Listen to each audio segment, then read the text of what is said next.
नमस्कार, strong India news में आपका स्वागत है। राजधानी भोपाल के मिंटो हॉल पुरानी विधानसभा में भव्य साहित्यिक समारोह का आयोजन किया गया, जिसमें शहर के 10 मशहूर शायरों की लोकप्रिय किताबों का लोकार्पण किया गया।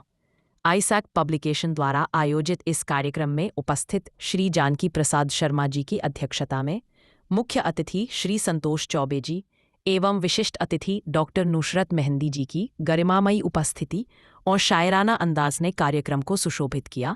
साथ ही उनकी शेरो शायरी और गज़लों की मनमोहक गूंज से सभागृह गूंज उठा।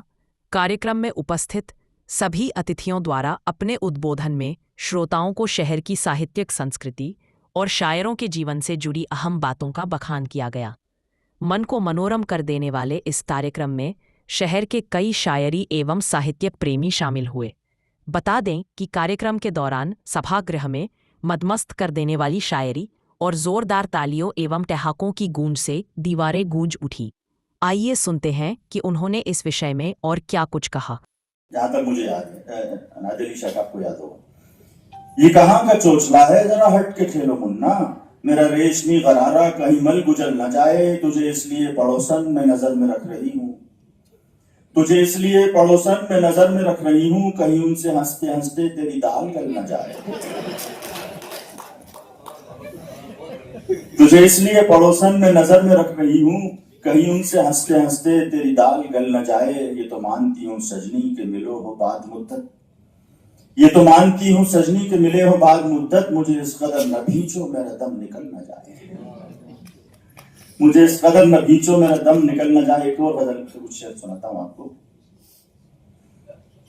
मतलब उनका है कि दिल उनका माइले समधन है क्या किया जाए, दिल उनका माइले समधन है क्या किया जाए, मेरे नसीब में सौतन है क्या किया जाए, मेरे नसीब में सौतन है क्या किया जाए, ये माना वो बड़ा पुरफन है क्या किया जाए, निसार फिर भी मेरा मन है क्या किया जाए, निसार फिर भी मेरा मन है क्या किया जाए। सुनाहे आएंगे बच्ची की बातचीत को लोग, सुनाहे आएंगे बच्ची की बातचीत को लोग, न घर में घी है न ईंधन है क्या किया जाए। ये भी औरतों के जज्बात ने देखिए, उनकी फिक्र है। सुनाहे आएंगे बच्ची की बातचीत को लोग, न घर में घी है न ईंधन है क्या किया जाए, मैं कैसे खाऊं पड़ोसन के हाथ की कोई शय, मैं कैसे खाऊं पड़ोसन के हाथ की कोई शय, मुई के हाथ में छाजन है क्या किया जाए, मुई के हाथ में छाजन है क्या किया जाए, मेरे नसीब में कांटे हैं और उनके लिए, मेरे नसीब में कांटे हैं और उनके लिए, गले का हार तो मालन है क्या किया जाए, गले का हार तो मालन है, खुशाफजा मुई रकीबन का, जो लोग इश्क करते हैं उनको रकीब का मतलब मालूम होगा, वो शाख जिस पर है कब्जा मुई रकीबन का, उसी पर मेरा नशेमन है क्या किया जाए, उसी पर मेरा नशेमन है क्या किया। तो इस तरह की शायरी थी इस किताब में, आपको मिलेगी, आप ले सकते हैं यहाँ से। और भी तमाम जो किताबें यहाँ पढ़ी जाएंगी वो भी अवेलेबल हैं, आज उपलब्ध हैं। तो शुक्रिया आपका। अब मैं रफी शफीक साहब को बुला रहा हूँ, वो उनको जो जिम्मेदारी दी गई है जिन शायरों की, तशरीफ लाएं।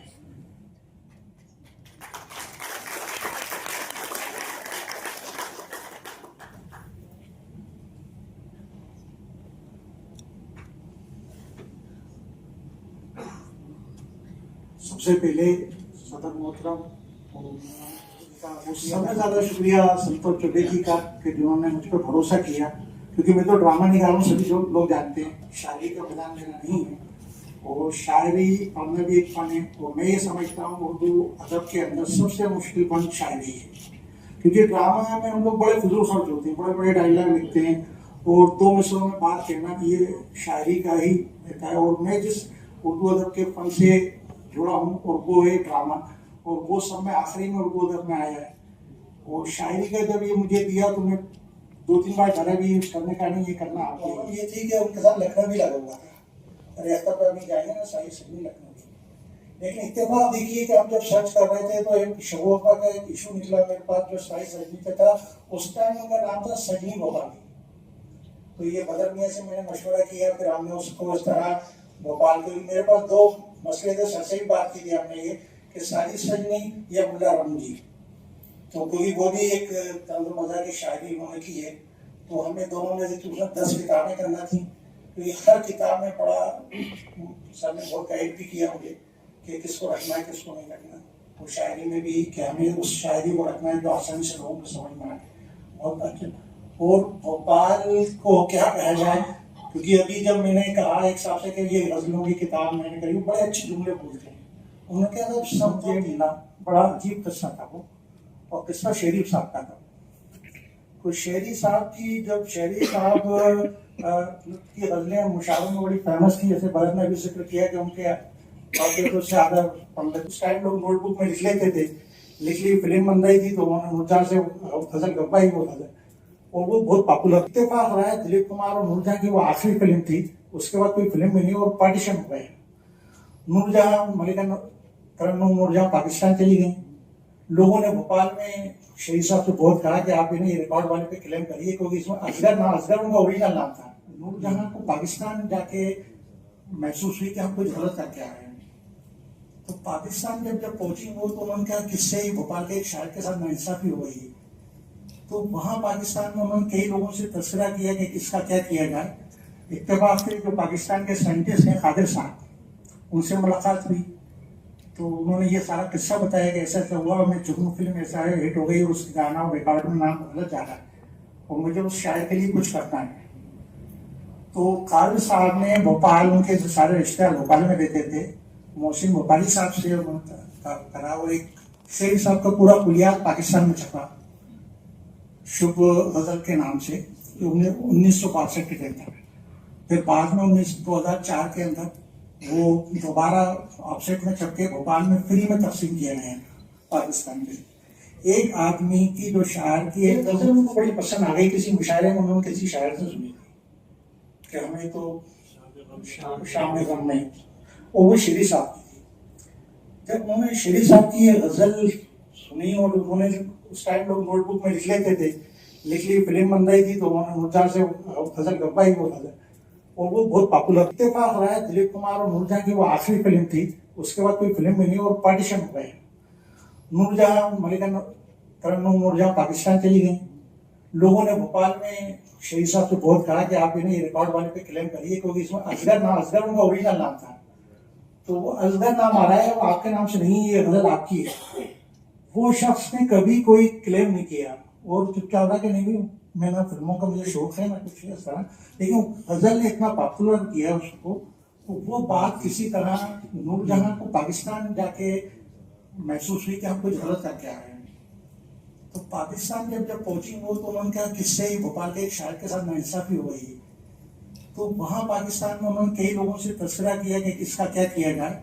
इत्तेफाक से जो पाकिस्तान के साइंटिस्ट हैं कादिर साहब, उनसे मुलाकात हुई। तो उन्होंने ये सारा किस्सा बताया कि ऐसा ऐसा हुआ, मैं जुगनू फिल्म ऐसा है हिट हो गई और उसके गाना रिकॉर्ड में नाम गलत जा रहा है और मुझे उस शायर के लिए कुछ करना है।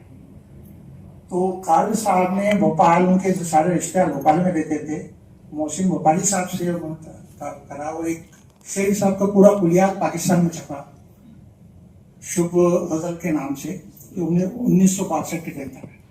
फिर बाद में 2004 के अंदर वो दोबारा ऑफसेट में छप के भोपाल में फ्री में तकसीम किए गए हैं पाकिस्तान के। एक आदमी की जो शायर की एक जो, लेकिन क्योंकि वो वाहिद एक नुमाइंदा है इस वक्त, जनाबी करीम भोपाली की बेटी है वो, तो उनके वालिद की किताब यहाँ शाये की जा रही है, तो उनके बारे में भी वो बोलेंगे, उनकी शायरी भी पढ़ेंगी। और एक और शायर का जिम्मा उनके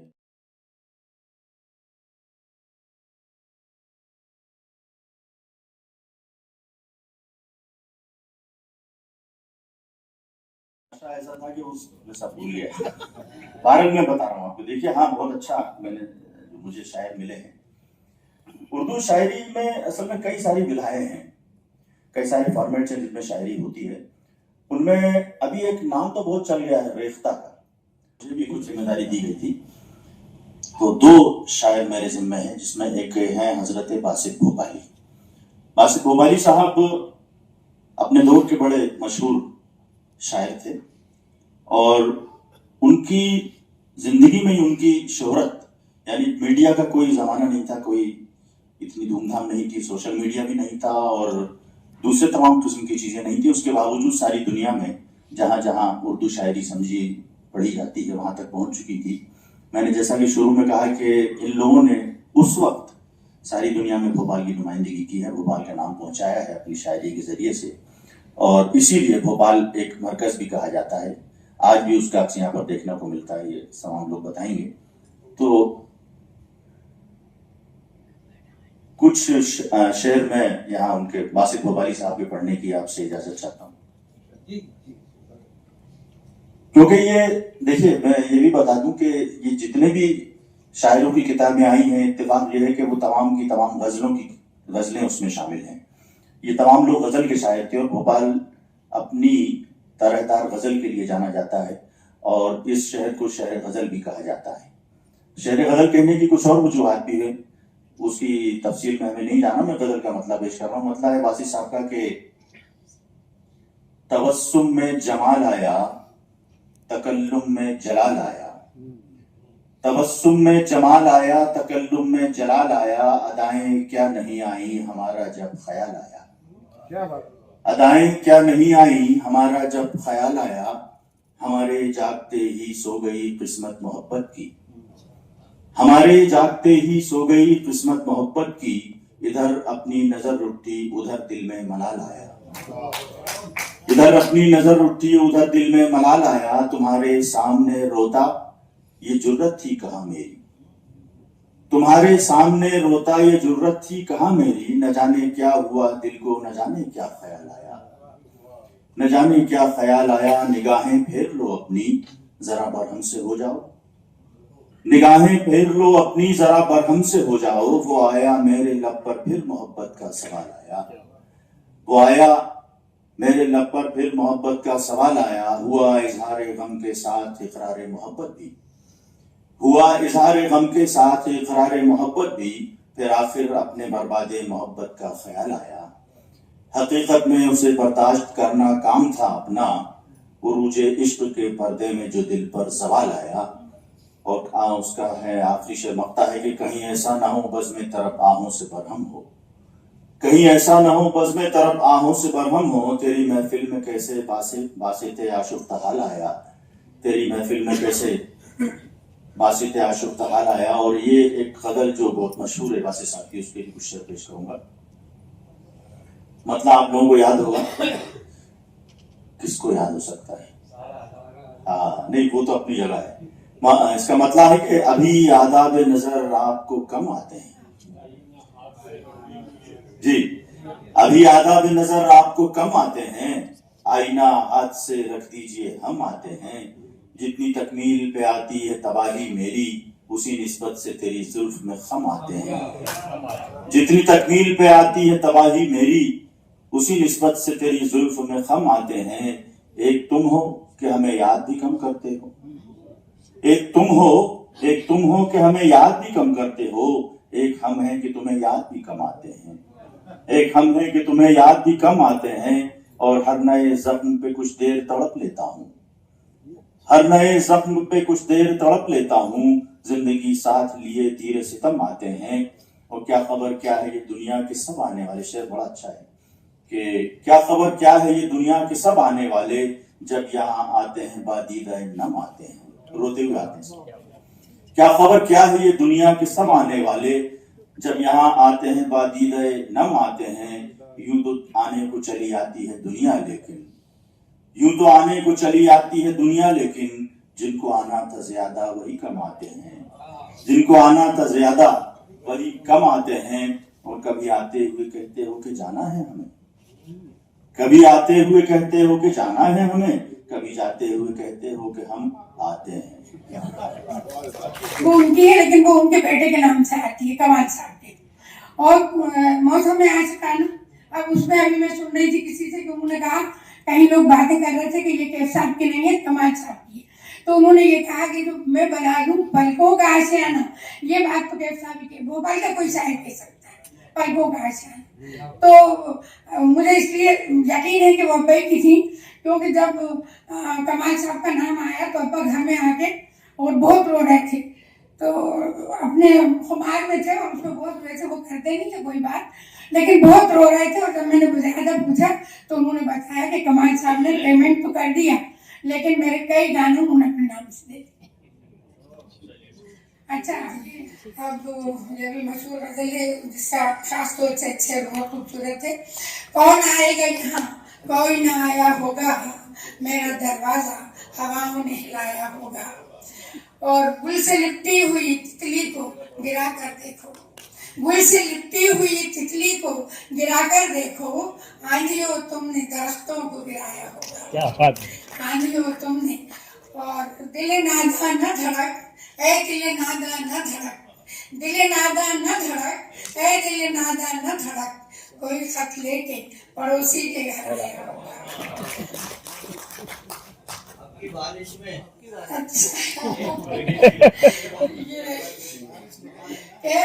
और इस शेर के लिए मैं आपको बताऊं कि वाकई जब उन्होंने ये शेर लिखा था तो हमारा घर बिल्कुल जर्जर हो रहा था, लेकिन वो बाहर थे और एक दिन वो घर गिर गया, पूरा का पूरा नीचे आ गया और मैं आंगन में खड़ी थी, दूर पे देख रही थी। उसके बाद नवभारत ने बहुत बड़े जली फॉर्म में ये शेर लिखा था कि कैफ परदेश में मत याद करो अपना मकान, कैफ परदेश में मत याद करो अपना मकान, आपके बारिश ने उसे तोड़ गिराया होगा। और ये भी देखेंगे सुबह का तारा कितना प्यारा लगता है, सुबह का तारा कितना, तुमसे मिलकर इमली मीठी लगती है, तुमसे मिलकर इमली मीठी लगती है, तुमसे बिछड़कर शहर भी खारा लगता है। और ये उनकी मकबूलियत की बहुत बड़ी बात है कि लोग उनके शेर इस तरह और वो लोग पढ़ने लगते हैं, बहुत बड़ी बात है। हाँ, फिल्म पाकिजा की गीत सबको याद है कि चलो दिलदार चलो चांद के पार चलो, और मैं समझती हूँ कि चांद के पार जाने की बात इससे पहले किसी ने नहीं कही होगी। उन्होंने कब कह दिया था कि चलो दिलदार चलो चांद के पार चलो, और तिरछे तिरछे तीन नजर तेरा तेरा और आज हम अपनी दुआओं का असर देखेंगे, तेरे नजर देखेंगे, जिगर देखेंगे। प्यार करना हमें सुनते आए हैं कि प्यार करना उनके तमाम चेहरे रंजिया सुल्तान के और पाकिजा के, और फिर डायरेक्ट भजन देवता तुम हो मेरा सहारा, मैंने थामा है दामन तुम्हारा। तो उनके बहुत से अशार बिल्कुल सच्चाई शंकर हुसैन का। जबकि मैं एक बात बता, संतोष चौबे जी का उन्होंने हमारे वालिद की किताब शाये की जिसकी बहुत सख्त जरूरत थी, तो उनका कलाम तो कितने लोगों को याद है, जो गजलें ज्यादा मशहूर नहीं है वो मैं सुनाती हूँ कि दाग दुनिया ने दिए जख्म जमाने से मिले, दाग दुनिया ने दिए जख्म जमाने से मिले, हमको तोहफे ये तुम्हें दोस्त बनाने से मिले। और खुद से मिल जाते तो चाहत का भरम रह जाता, खुद से मिल जाते तो चाहत का भरम रह जाता, क्या मिले आप जो औरों के मिलाने से मिले। और ये शेर भी देखे कि हम तरसते ही तरसते ही तरसते ही रहे, हम तरसते ही तरसते ही तरसते ही रहे, वो फलाने से फलाने से फलाने से मिले। और कुछ और गजलें हैं, देखिए वो तो शायद आपने सुनी भी।